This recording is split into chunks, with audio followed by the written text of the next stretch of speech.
Hey everybody, this is Crawdad Kev coming at you here with some fish to fillet. I'm going to show you all how I've done it as a beginner and starting out learning how to fillet fish. So I want to pass this on to you all. To start off with, we just simply got a filleting board and a filleting knife and a filleting sharpener right here, or knife sharpener, I'm sorry. These were bought out of Walmart, these two right here, and the filleting board was bought out of Bass Pro Shops on sale. It was way back in the day, but these filleting boards work very well holding the crappie in place, or any fish for that matter. But like I said, today we're doing crappie, so I'm going to show you how that's done. Of course, you know, when you sharpen your knife right here, you'll get some metal shavings. You don't want that in your fish meat. So to remedy that, just a simple bucket of water right there ought to do the trick, just to wash it out in.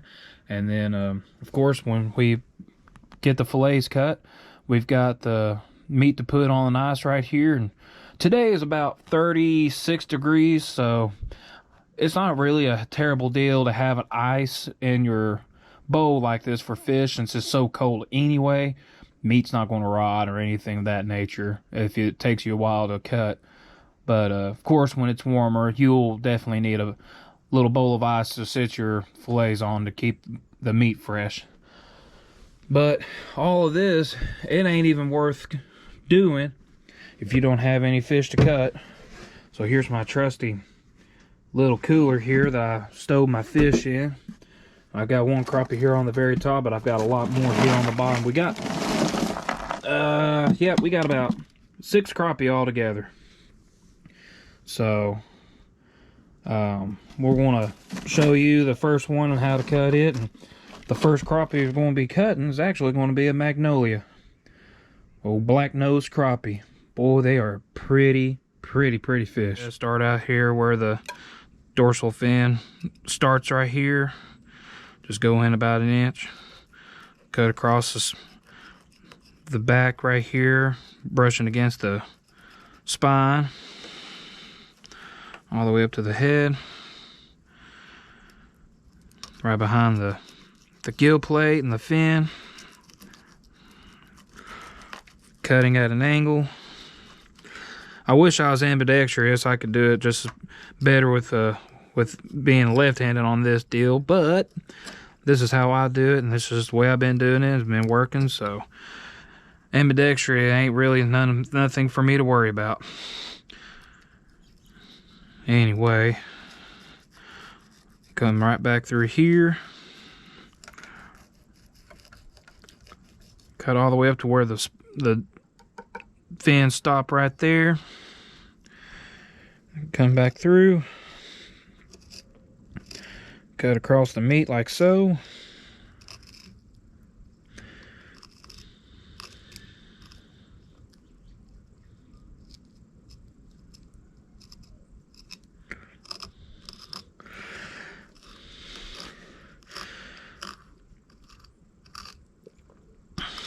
For me, this is the best way because it forces me to take my time.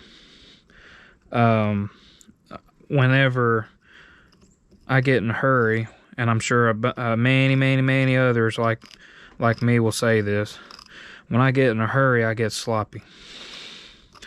Cutting a fish like this does not make me get sloppy. It forces me to slow down.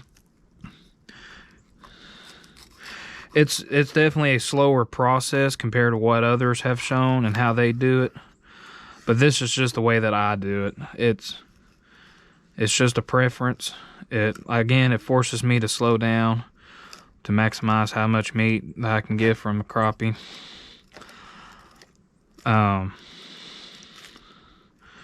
You know, I'm sure other techniques are much more efficient than what I've got. But it's what I'm comfortable with, and this is what this video is about, is being the most comfortable with what you want to do.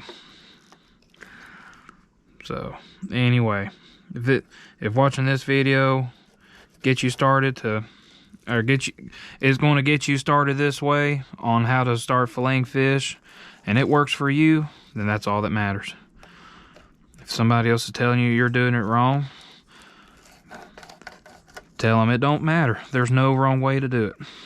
There's not one wrong way to cut a fish, like so. Well, there we go. Just put pressure right there, starting out on the tail right here.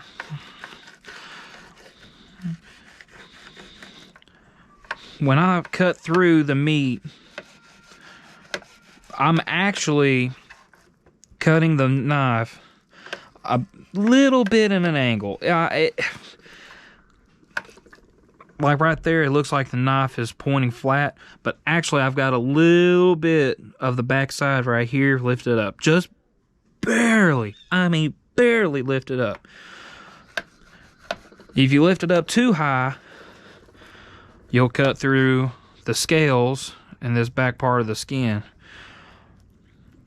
If you lay it flat, you'll skim over some of this meat just like this right here. There's just a little bit of skim of meat left right there. And that's because I laid the knife too flat. So that right there is a helpful tip on how to angle your knife in such a way and use your instincts from when you angle that knife down, just like so. You can get the meat off the fish just like this. Look at that. Look at that. And see, even though that I done that, no pressure whatsoever, I never went through the scales and the skin part right here. And it was all because I just angled the knife down just ever so slightly. That's all. That's it. I mean, no other way to describe it and explain it. That's just how you do it. I'll show you one other way that I do it too.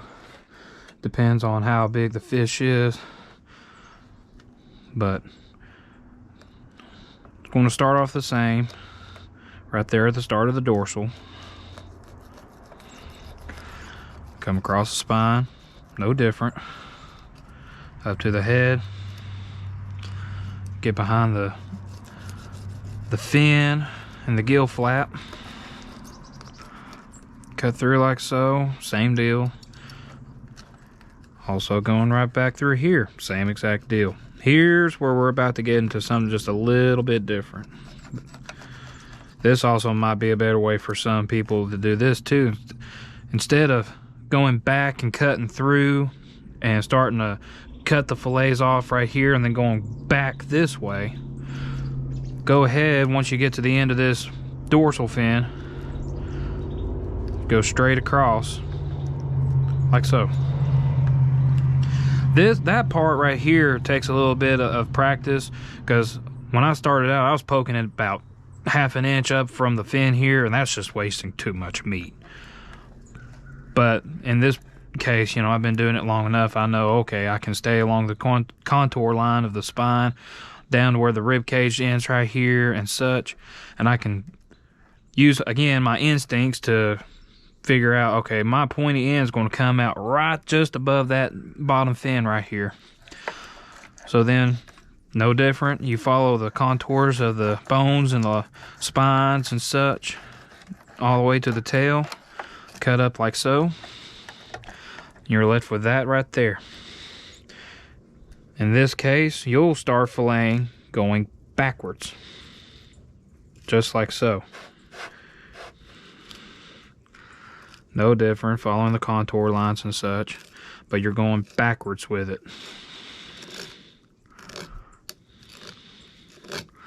Notice I am just a little bit faster doing it this way because I've already got this part cut, and I'm just doing it like that. I'm just holding it in place, cutting it up, just methodically getting it to where I start going over the rib cage line here. Just cutting it back through again, just like so.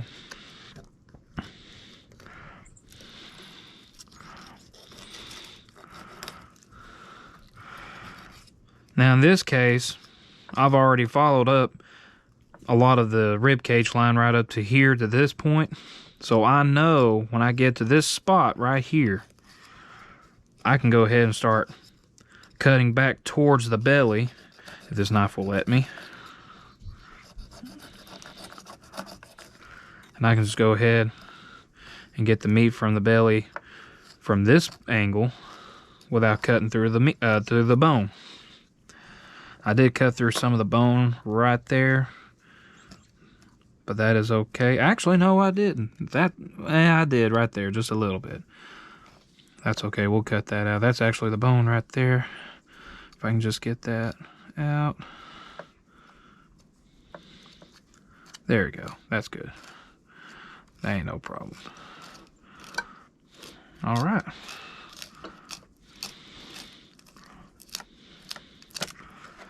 There's that. Get it done that way too. I want to feel around, see if there's any leftover bone that I might have missed, but right now I don't feel nothing. I think we're pretty good with that part right there. Yeah, that's good. Now, one thing you also can do by doing that is you can just throw the fillets in the bucket, and when you go to the kitchen to wash out your meat, you can take the knife with you, and as you're washing the meat, you can there fill out for the bones and see if there's any bones in there. And if you do, of course, same deal. You just cut the bone out, throw it in the garbage can, knowing that you have been left with a clean fillet, a boneless clean fillet. So there's that on that technique too.